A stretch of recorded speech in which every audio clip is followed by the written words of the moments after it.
வணக்கம், welcome to gardening Tamil.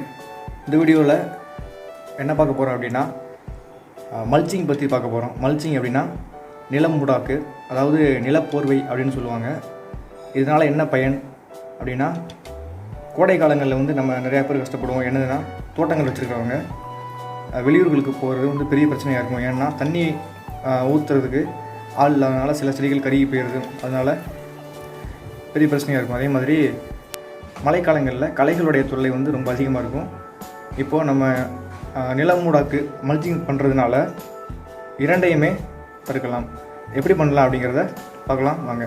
வீடியோக்குள்ளே போகிறதுக்கு முன்னாடி நீங்கள் இன்னும் கார்டனிங் தமிழ் சேனல் சப்ஸ்கிரைப் பண்ணல அப்படின்னா மறந்துடாம சப்ஸ்கிரைப் பண்ணிக்கோங்க. பக்கத்தில் பெல் பட்டனையும் ப்ரெஸ் பண்ணிக்கோங்க. வாங்க வீடியோக்குள்ளே போகலாம். இப்போது வீடியோக்குள்ளே போய் நம்ம எப்படி நிலமூடாக்கு செய்யலாம் அப்படிங்கிறத பார்க்கறதுக்கு முன்னாடி இதனால் என்ன நம்மளுக்கு பயன்கள் இருக்குது அப்படிங்கிறத தெரிஞ்சுக்கலாம். இது வந்து அதிகமாக மாடி தோட்டங்கள் போடுறவங்க யூஸ் பண்ணுறது கிடையாதுன்னு நினைக்கிறேன். மாடி தோட்டத்தில் யூஸ் பண்ணலாம், வீட்டு தோட்டத்தில் யூஸ் பண்ணலாம். இதை நம்ம பண்ணுறதுனால நீர் ஆவியாகிறது வந்து தடுக்கப்படுகிறது. அதே மாதிரி களைகள் வந்து முளைக்காமல் அப்படியே கட்டுப்படுத்தப்படுது. அப்புறமா நிறைய உரங்கள் பார்த்திங்க அப்படின்னா வெயில் மூலமாக எவாபரேட் ஆகும். இதில் அதுவும் தடுக்கப்படுது. அதே மாதிரி வீட்டுக்கு வெளியில் தோட்டம் போட்டுருக்கிறவங்க வந்து மழைக்காலங்களில் மண்ணரிமானத்தினால நிறையா பாதிக்கப்பட்டிருக்கலாம். மேலே இருக்கும், அதாவது மேல் மண் இருக்கக்கூடிய உரங்கள் எல்லாம் மழை நீரால் அரிச்சிட்டு போயிடும். இது மூலமாக அதையும் தடுக்கலாம்.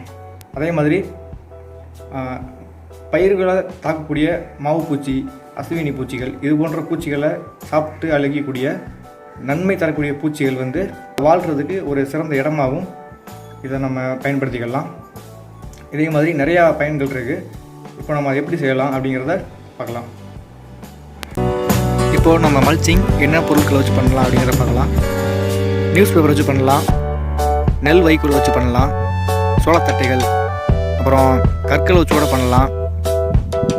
அப்புறமா மரத்தூள், பாலித்தீன் பேப்பர்கள் இதை வச்சு கூட பண்ணலாம். சீக்கிரத்தில் மக்காத பொருட்கள் எதுனா இருந்தாலும் அதை வச்சு பண்ணலாம். மக்கக்கூடிய பொருட்களையும் வச்சு பண்ணலாம். அது என்ன பிரச்சனை அப்படின்னா, சீக்கிரத்தில் மக்கிடும். அதனால் நம்ம அடிக்கடி பண்ண வேண்டியது இருக்கும். இப்போ நான் வந்து தென்னை நாட்களில் உரத்தை வச்சு பண்ண போகிறேன். இது வந்து மக்கிறதுக்கு ரொம்ப லேட் ஆகும். இதில் வந்து செல்லுலோஸ், லிக்னின் ரெண்டுமே ரொம்ப அதிகமாக இருக்கிறதுனால சீக்கிரத்துலேயே மக்காது. ஸோ நான் அதை வச்சு பண்ண போகிறேன். இது லேட்டாகி மக்குனாலும் நல்லா உரமாகவும் பயன்படும். பாலித்தீன் பேப்பர் வச்சு நீங்கள் பண்ணீங்க அப்படின்னா அது மக்காது, மக்குனா உரமாகாது. ஸோ நீங்கள் மக்கக்கூடிய பொருட்கள் வச்சு பண்ணுங்கள். பாலித்தீன் பேப்பர் வந்து மேக்ஸிமம் ஃபாரினில் தான் பண்ணுவாங்க. இப்போது நான் இந்த செடிக்கு நான் வந்து எப்படி பண்ணலாம் அப்படிங்கிறத பண்ணி காட்டுறேன். இது ரொம்ப கஷ்டமானதெல்லாம் கிடையாது. அதனால் எல்லாருமே வீட்டில் ட்ரை பண்ணுங்கள். ரொம்பவே யூஸ்ஃபுல்லான ஒன்று. இதை சுற்றி நம்ம வந்து இதை வைக்கலாம், அவ்வளோதான். எப்படி வைக்கிறேன் பாருங்கள். கேப் இல்லாமல் நல்லா வைக்கணும், அவ்வளோதான். இப்போ வைக்கிறேன் பாருங்கள்.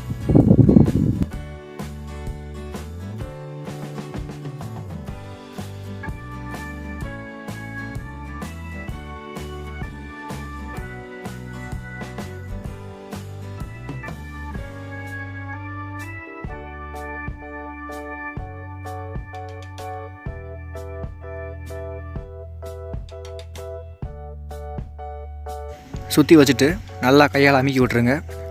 ஏன்னா காற்று அடித்தா பறந்து போகாத மாதிரி நல்லா அமுக்கி வச்சுருங்க.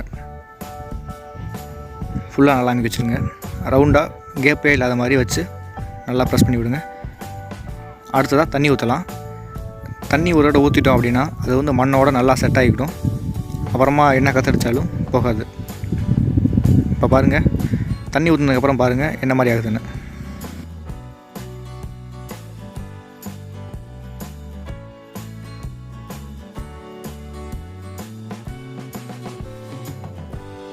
இப்போ பாருங்கள், தண்ணி ஊற்றுனதும் நல்லா செட் ஆகிக்கிடுச்சு. நல்லா இறங்கி மண்ணோட நல்லா ஜாயின் ஆகிக்கிடுச்சு. இனிமேல் காற்றடிச்சா எது அடித்தாலும் மேலே பறந்து போகாது. தண்ணியை வந்து நல்லா பிடிச்சி வச்சுக்கிடும். களைகள் முளைக்காது.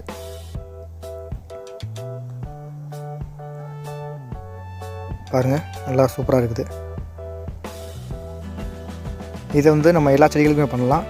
இப்போ நான் இதை மாடி தோட்டத்தில் பண்ணி காமிக்கிறேன். இதே டெக்னிக்கை தான் நீங்கள் வந்து தரையில் தோட்டம் போட்டிருந்தாலும் பண்ணணும். எல்லா செடிகளுக்குமே பண்ணலாம், பூச்செடிகளுக்கு பண்ணலாம், எல்லா செடிகளுக்கும் பண்ணலாம். இதனால் டேமேஜ் எதுவுமே ஆகாது, ஆபத்து எதுவும் கிடையாது.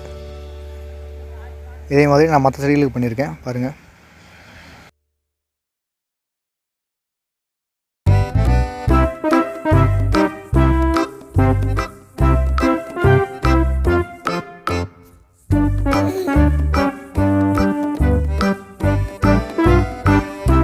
இப்போது அதே டெக்னிக்கு நான் பழைய காஞ்ச இலைகளை வச்சு பண்ணி காட்டுறேன்.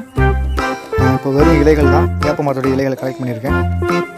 இதை மொத்தமாக எடுத்து இப்போ நம்ம அந்த தென்னை நாட்களில் உரத்தை வச்சு பண்ண மாதிரியே இதுலேயும் பண்ண போகிறோம். அவ்வளோதான். இந்த செடியை சுற்றி அதில் வச்ச மாதிரியே நல்லா கேப் இல்லாமல் வச்சா முடிஞ்சது. அவ்வளோதான். இது மூலமாக களைகள் முளைக்காது, வெயில் காலங்களில் தண்ணீர் வந்து ஆவியாகாது, உரங்கள் வந்து எவாப்ரேட் ஆகாது,